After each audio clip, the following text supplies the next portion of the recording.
नमस्कार, happy Bailey फूड्समध्ये आपणा सर्वांचे स्वागत आहे।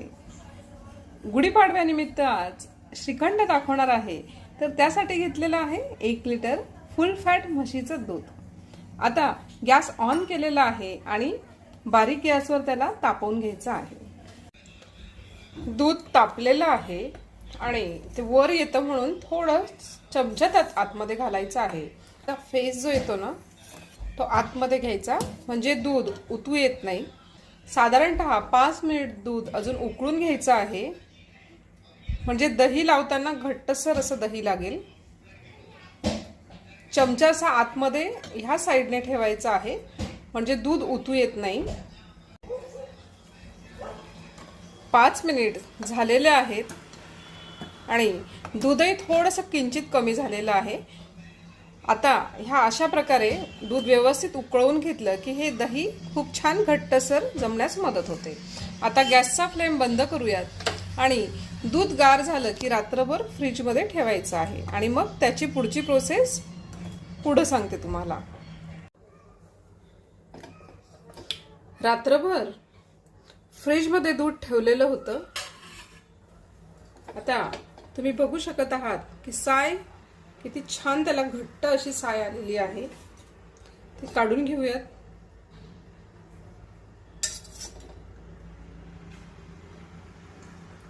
रात्रभर फ्रीज मध्ये ठेवल्याने साय खूप छान त्याला आलेली आहे। संपूर्ण साय मी काढून घेतलेली आहे। आता ही साय आपल्याला कधी वापरायचं ते मी तुम्हाला नंतर दाखवणार आहे। दूध कोमट करून घ्यायचं आहे, हाताला सोसवेल एवढंच दूध गरम करायचं आहे। जास्त दूध गरम करायचं नाही, नाहीतर दही पाणी पाणी असं दह्याला पाणी पाणी वर सुटतं। त्याच्यामुळे कोमटच दूध गरम करा, म्हणजे आपल्या हाताला सोसवेल एवढंच गरम दूध करायचं आहे। दही लावण्यासाठी मी एक छोटंसं मडकं आणलेलं आहे, छोटासा पॉट आणलेला आहे। इथं मी दही घेतलेलं आहे थोडं घट्टसर आणि मडक्यामध्ये लावून घ्यायचं आहे। पूर्ण बाजूंनी त्याला पसरवून घ्यायचं आहे।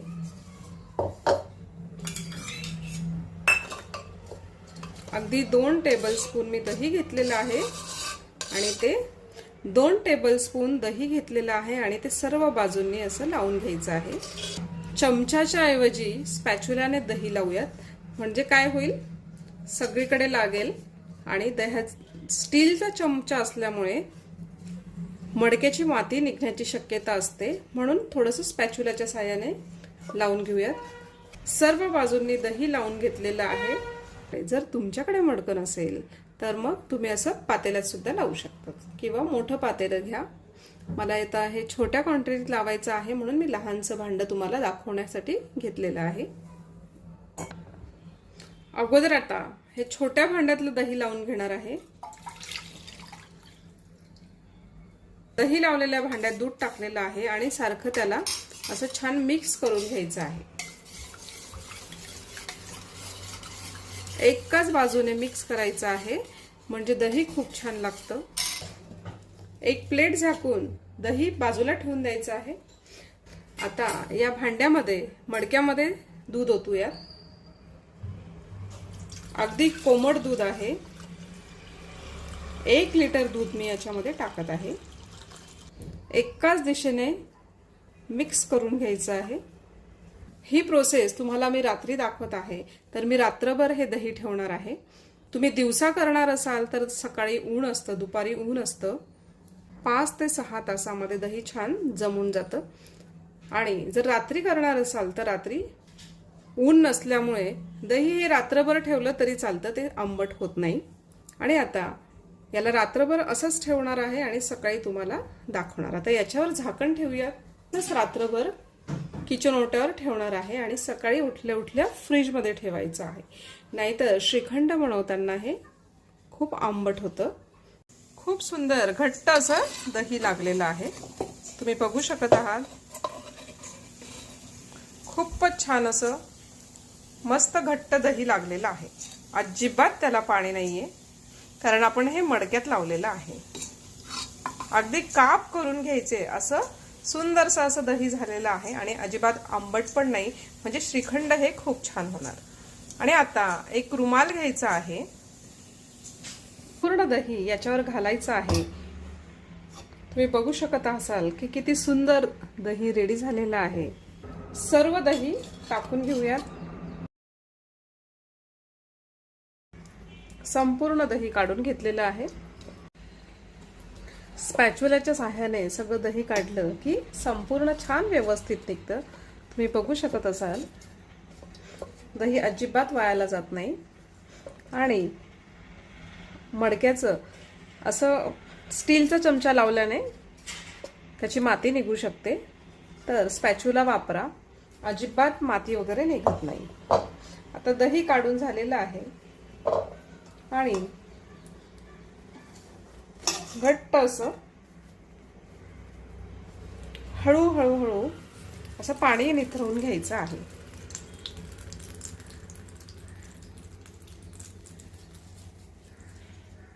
हळूहळू दाबत दाबत पाणी काढून घ्यायचं आहे. बरेच जण काय करतात की बांधून ठेवतात, पण बांधून ठेवायचं नाही आपल्याला, त्याने श्रीखंड आंबट होतं. थोडंसं असं आतमध्ये वगैरे थोडंसं असं करायचं. तुम्ही बघू शकत असाल की कसं पाणी त्याचं पडतं आहे.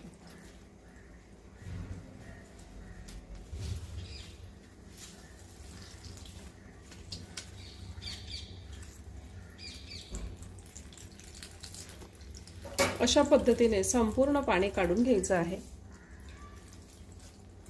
शक्य होईल तेवढं पाणी काढायचं आहे.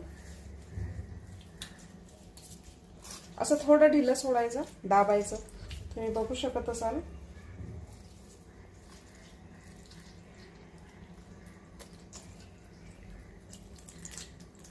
कारण असं पुरचंडी बांधून आपण ठेवतो, तर मग बराच वेळ दही तसं बांधून ठेवल्याने आंबट होतं आणि श्रीखंड आंबट होतं. त्यामुळे असं बांधून प्रेस करून आपल्याला काढायचं आहे. थोडंसं असं पीळ द्यायचा.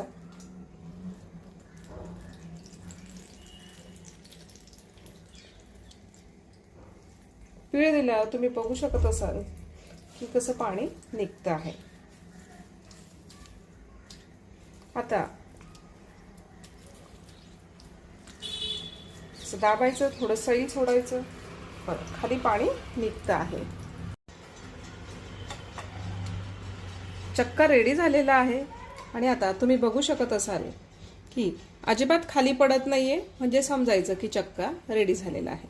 कारण अति घट्टही जरी असेल ना तर मग श्रीखंड व्यवस्थित लागत नाही. आणि आता तुम्ही बघू शकत असाल बराच वेळ बोट माझं हे खाली आहे, तरी सुद्धा चक्का पडत नाही, म्हणजे हा चक्का परफेक्ट रेडी झालेला आहे.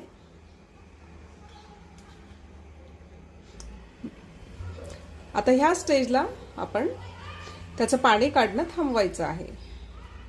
सर्व साइडने चक्का असं स्पॅच्युलाच्या मदतीने काढून घ्यायचं आहे.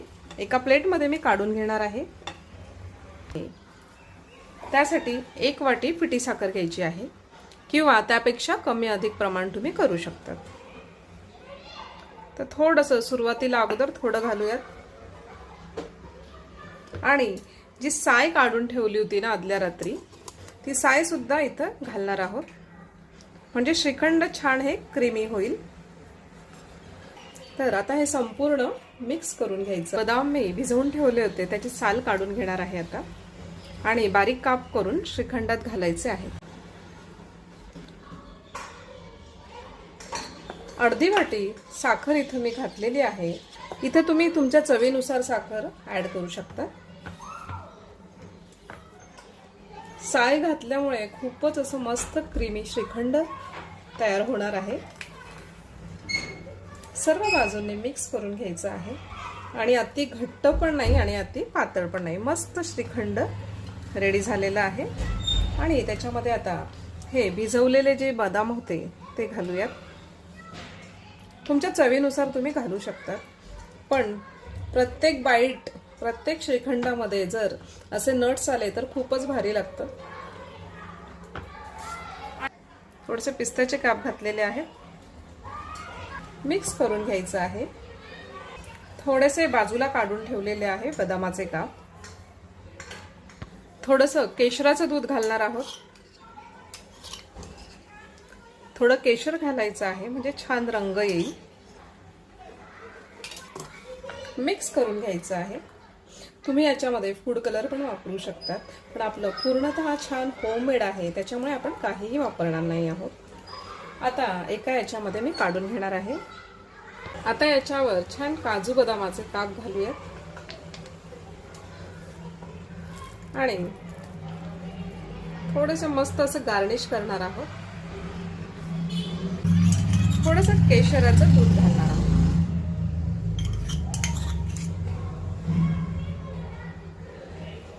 आणि सगळ्यात शेवटी मस्त पिस्ते घालायचे आहे, पिस्त्याचे काप।